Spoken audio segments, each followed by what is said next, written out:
আজকাল সবাই দেখছি খুব হেলদি খাবার খাচ্ছে। তো আমিও আজকে তোমাদের জন্য একটা হেলদি রেসিপি নিয়ে চলে এসেছি। তো চলো রেসিপিটা শেয়ার করা যাক। পালং শাক দিয়ে ছোলার তরকারি বানাবো, তবে এটা সম্পূর্ণ আমার মতো করে।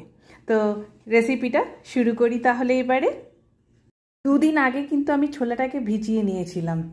একটু একটু দেখতেই পাচ্ছ যে অঙ্কুর বেরিয়েছে।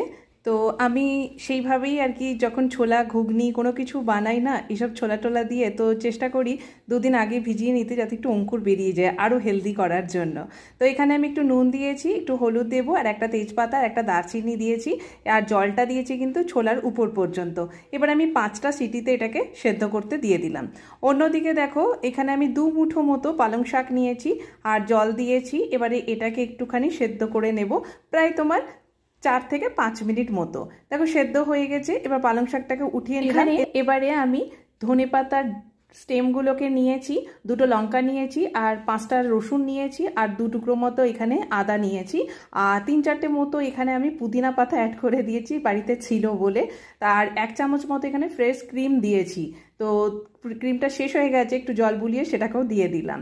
তো এটাকে একটা স্মুথ পেস্ট করে নেব। ঠিক এইরকম দেখো পেস্টটা হবে। কালারটা কত সুন্দর এসেছে। আর একটা বড় মাপের পেঁয়াজ এখানে কেটে রেখেছি। এবারে দেখো আমি তোমাদেরকে দেখাচ্ছি প্রেশার কুকার খুলে যে ছোলাটা কত সুন্দর সেদ্ধ হয়েছে। তো এর মধ্যে যে তেজপাতা আর দারচিনিটা দিয়েছিলাম সেটাকে উঠিয়ে ফেলে দিলাম।